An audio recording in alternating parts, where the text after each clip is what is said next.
Hello everyone, thank you for joining us. You're watching our weekly program, Peak of the Week. In this edition, we'll be discussing about African Union Summit that just concluded. African Union Summit, the Grand Continental event, had happened in the past week. To discuss this issue, to discuss on major happenings, here in the studio, Olma Baina and Daniel Chala is with me. Olma, to begin with, this year's theme is building a united front to advance the cause of justice through reparation.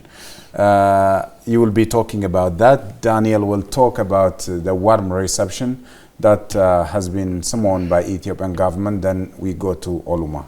Danny, go ahead. Well, thank you, Addis. We've been there.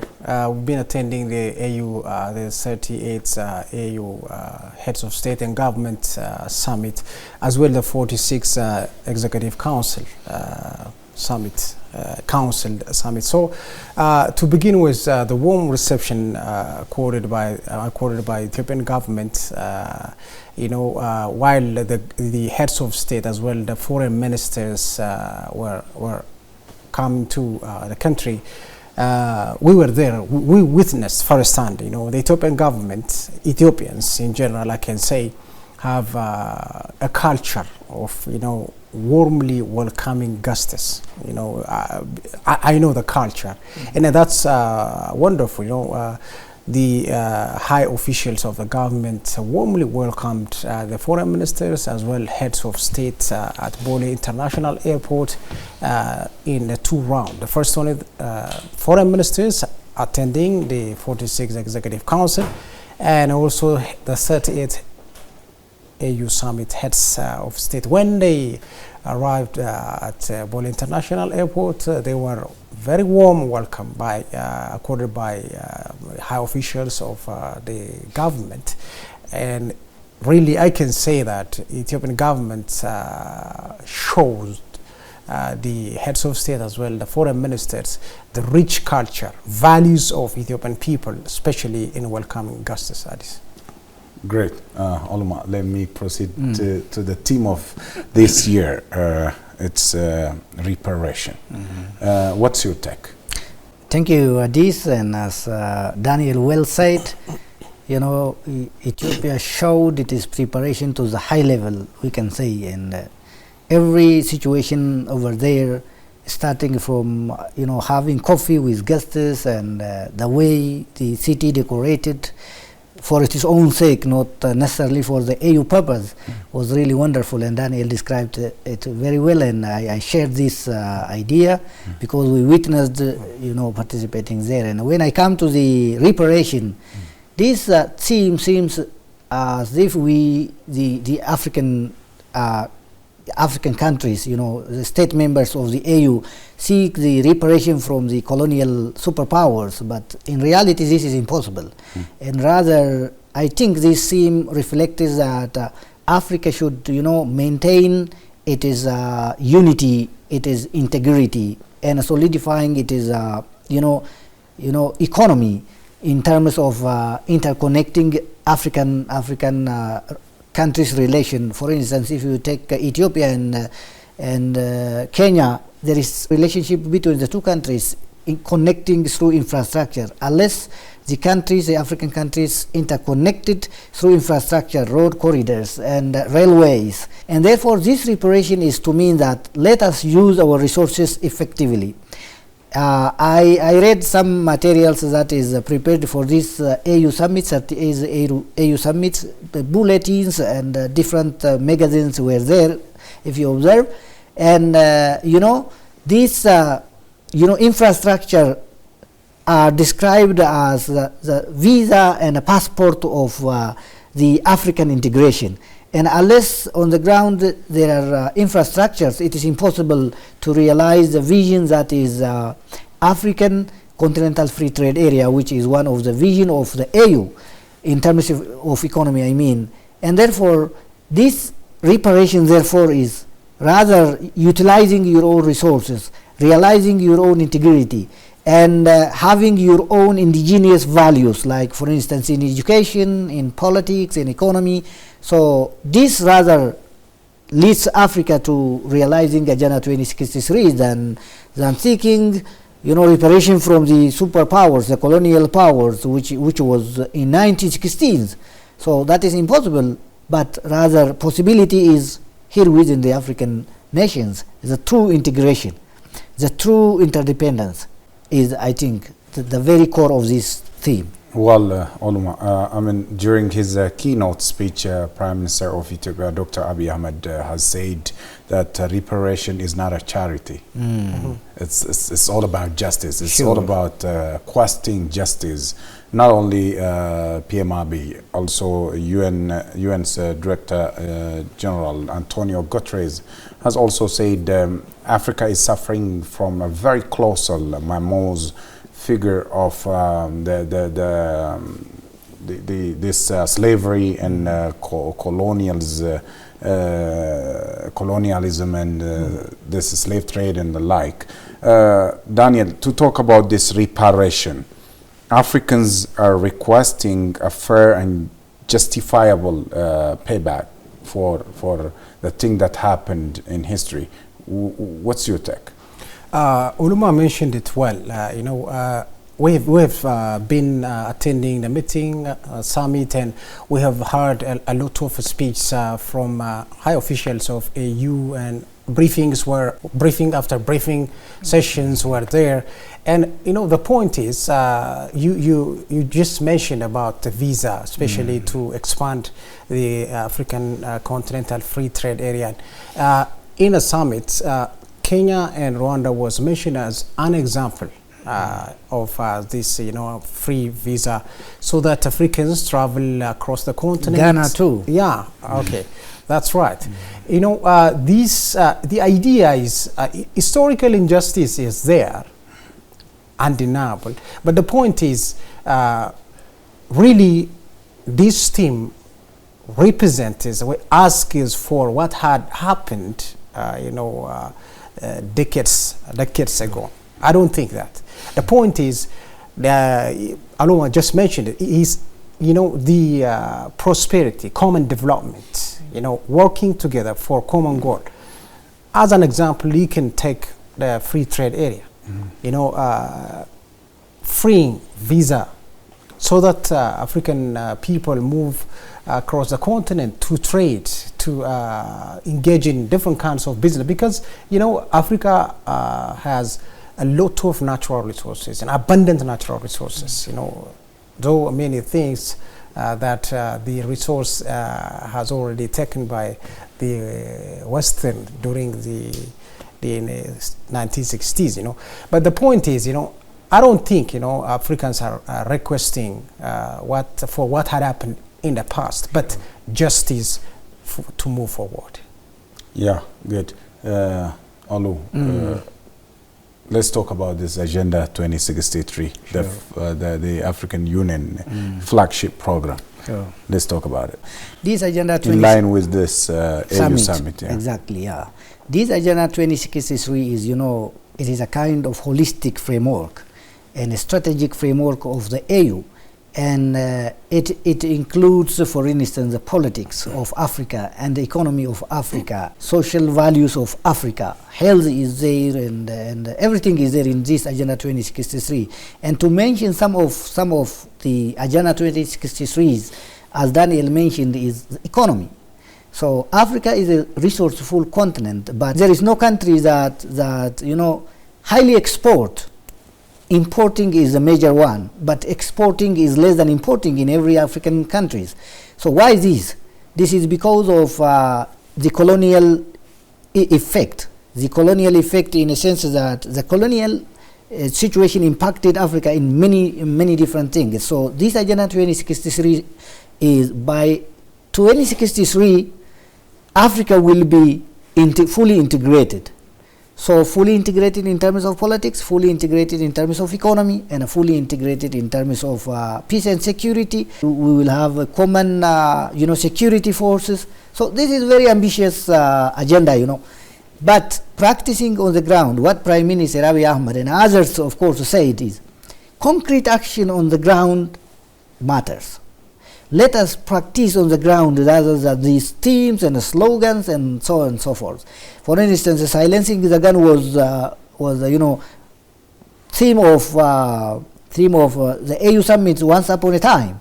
But is it really the gun silenced in Africa? The answer is no. Why is that? Because seeking the power, demanding the power without democracy is there in Africa. Coup d'etats here and there, and attempts of overthrowing government is here and there. So Africa Agenda 2063 wants us to realize all this on the ground. So the reality is only when it is practiced. It is not when the slogans after slogans, as Daniel said, meeting after meeting, briefing after briefing, and slogans after slogans are also there. But what Prime Minister Abiy Ahmed said, we have to practice on the ground, the real practice. What our people demand is the practice, not the slogans, not the words, not the speech, not the forum, not the conference. So the reality, for instance, if you take Ethiopia, in terms of ICT, in terms of agriculture, producing wheat within, and minimizing import, and trying to export, each nation's member states of the AU should practice on the ground is the very core essence of this Agenda 2063, and it is the agenda by itself is over ambitious, and almost as a generation we may not see it, we may not test it, the value of it. Maybe the coming generation will see it, but practice matters. As Abiy Ahmed, the Prime Minister, Dr. Abiy Ahmed stressed, and not only Prime Minister Dr. Abiy Ahmed, other leaders also focused on this. I listened during the malaria conference briefing, press briefing. Yeah, Duma Gedeon, he is president of Botswana and now president of ALMA, African Leaders Malaria Alliance, and he said we have to practice on the ground to zero malaria. We will come to that, by the way, and I want to stress that what the Prime Minister Abiy Ahmed said, supported by other leaders. So practice matters is what it dominates. This is all what I have. Yeah, Danny. I would say, the blueprint Agenda 2063 is, a bigger vision that Africa as a continent want to meet. But the point is, every member states of the continent must strive, must give effort in order to meet that goal. For instance, you can take Ethiopia. Food self-sufficiency, you mentioned it. The other thing is, exporting electricity to Djibouti, Kenya, and all the way to Tanzania. That's a milestone. And also, you can take also. It showcases the African Continental Free Trade Area. Yeah, of course. Yeah. The implementation. Implementation. Yeah. The other thing is the Green Legacy Program. Ethiopia is working, especially in the green development program. Through this, the country also, shared the resource to the neighboring countries. This is common development. What Agenda 2063 states in its, and the document. So African leaders must work in collaboration.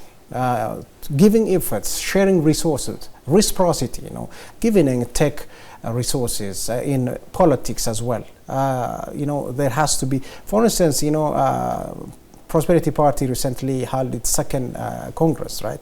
And sister parties were invited to attend the Prosperity Party second conference. That's a milestone, especially in relation to the political aspect.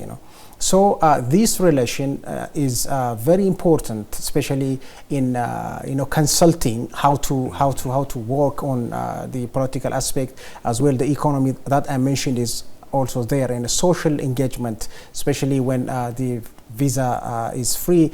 I think we can move through Africa. That's also incapacitate.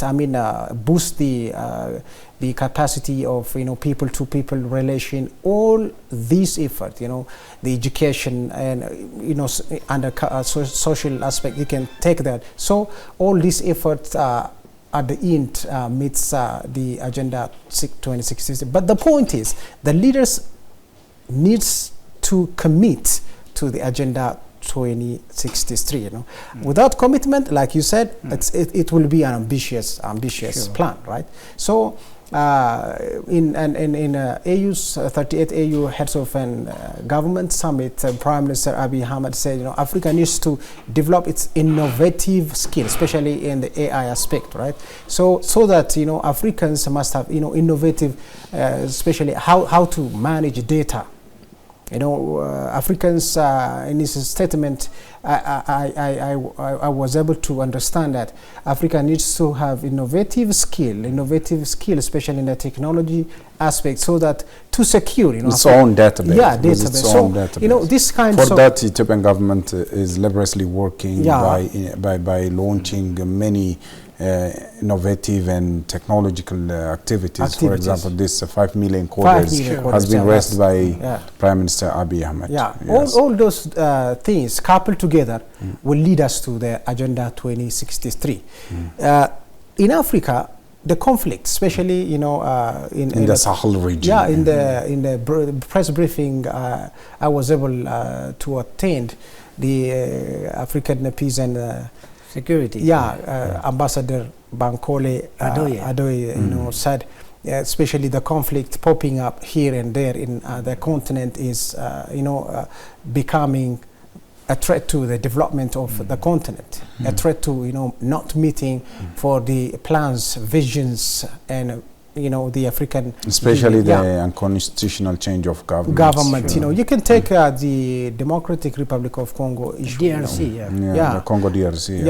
That's all. The conflict there. To the threatening development activity. Threatening development to the extent of threatening the country's sovereignty and territorial integrity.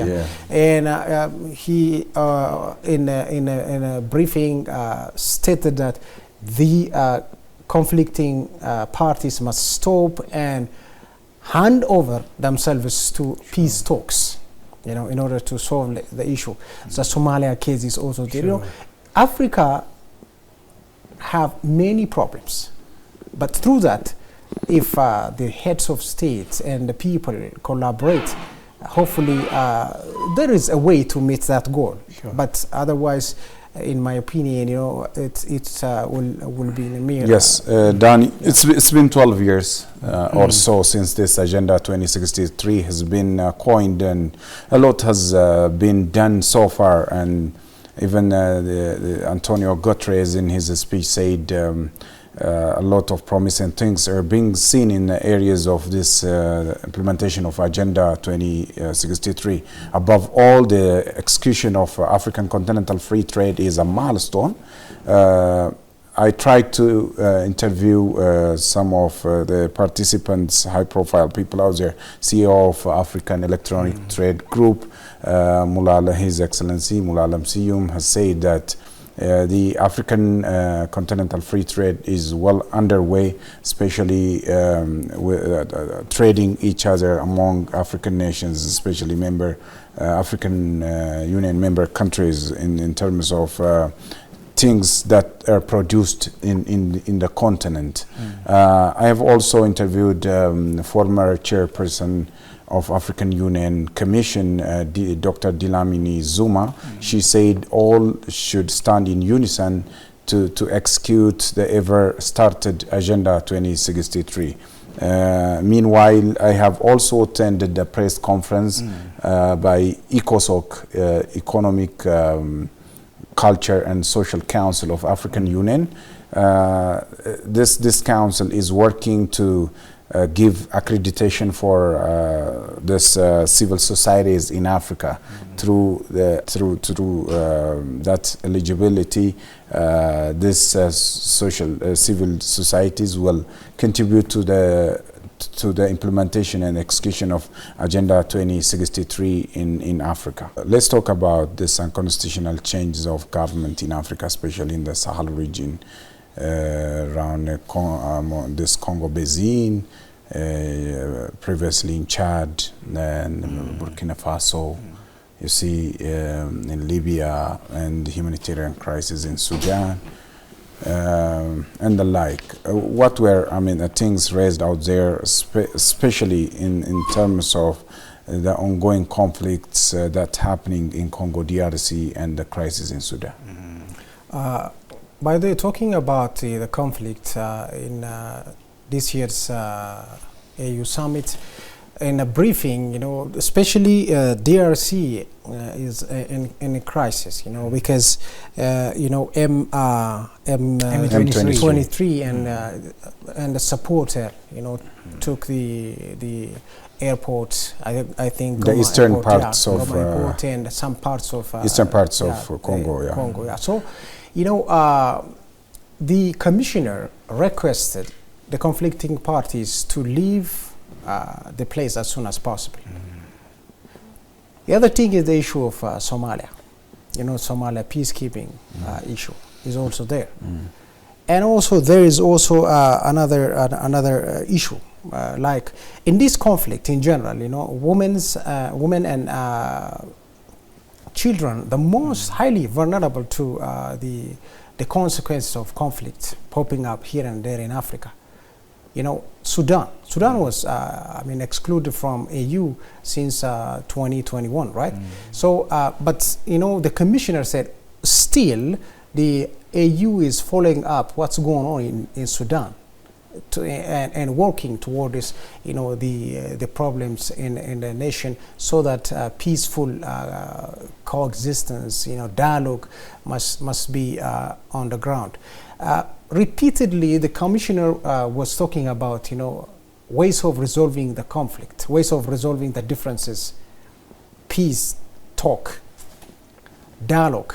Repeatedly, the commissioner was saying that. We can take as an example the Ethiopian government effort. Like the Ethiopian government has established. In case of the Pretoria. Yeah, in case of the Pretoria, African solutions, African problems. As well, you can take as a typical example the Ethiopian government move, especially in dialogue. The government has established a National Dialogue Commission, right? Through that, everyone in the country, citizens of the country, participate in the discussion. So as to bring the lasting peace. Lasting peace.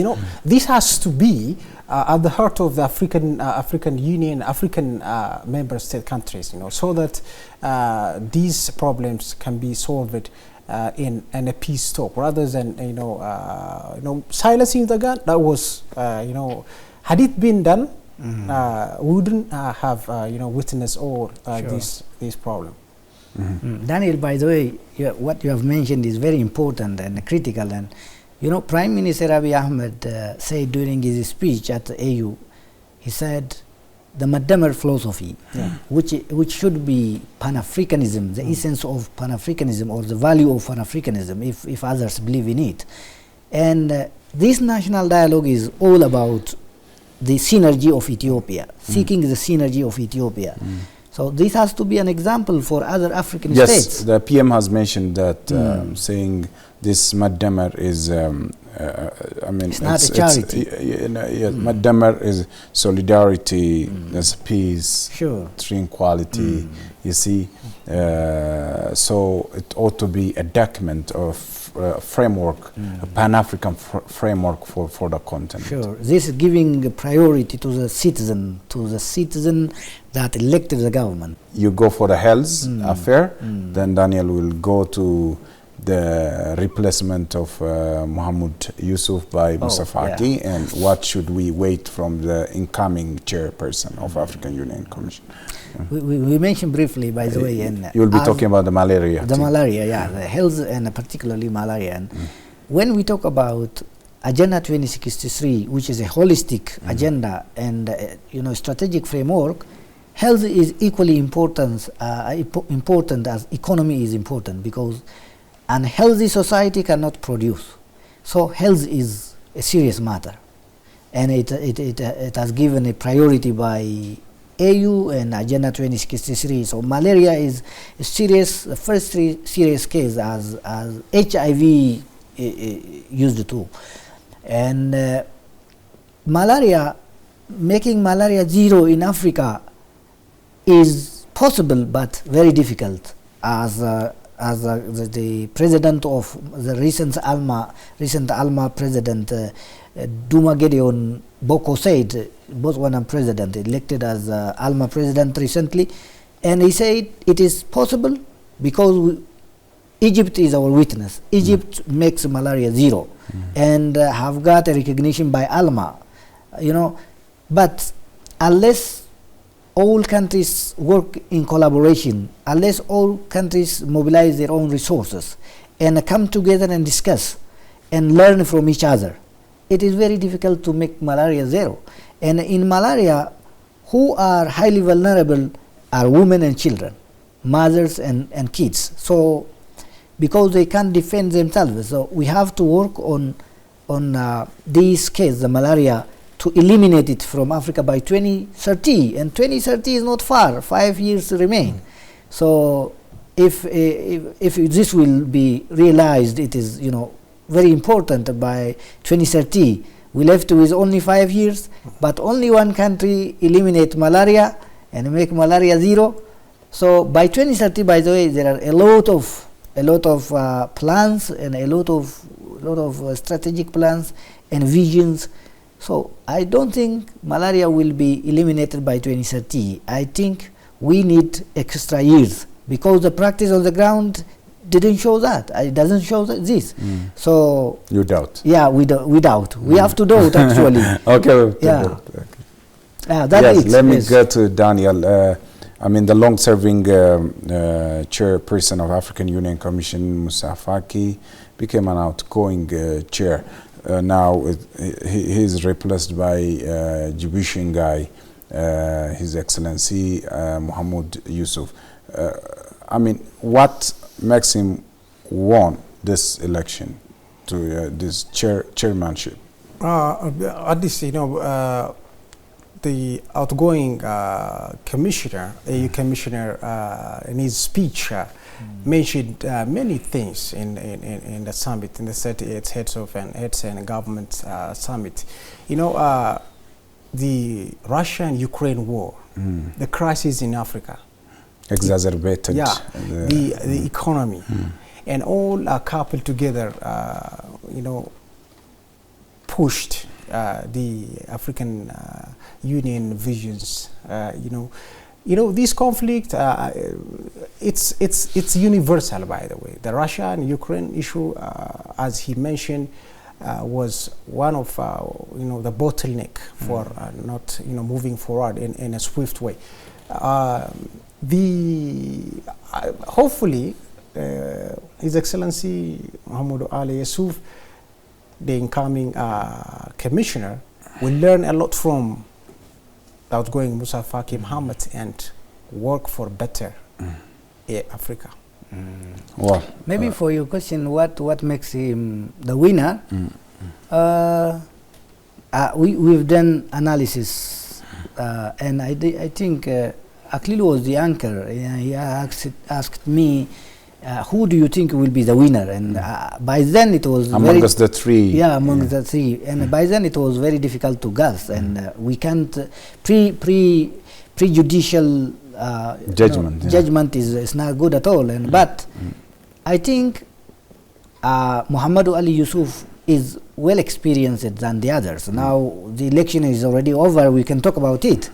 And but by pre-election, it is very difficult to talk such a way. Yeah, it seems lobby. And I think I've seen their vision statements and their CV, and Ali Yusuf seems very experienced than the others. And if you compare even Raila Odinga of Kenya and Mohamed Ali Yusuf, seems competing, the two competing giants, and it happened in similar way. The two competed very well, and finally Ali Yusuf won because his experience is a lot. He served as Ministry of Foreign Affairs, and his background in terms of education, he studied this peace and security and foreign diplomacy, and so on. So this is... He speaks many languages. Sure, he speaks many languages, including the polyglot. Yeah. So this is multilingualism by itself has its own benefit, and so this all makes his experience, his background, educational background, and his vision, of course. His vision also, seems clear vision. So not far from what Musa Faki Muhammad, has been implementing. So I think this all in cumulation makes him the winner of the 2025 election of AU Commissioner, I think. Well, dear viewers, thank you for watching. This brings you the end of our edition for today. See you next time with another edition of Peak of the Week. Bye-bye. Take care.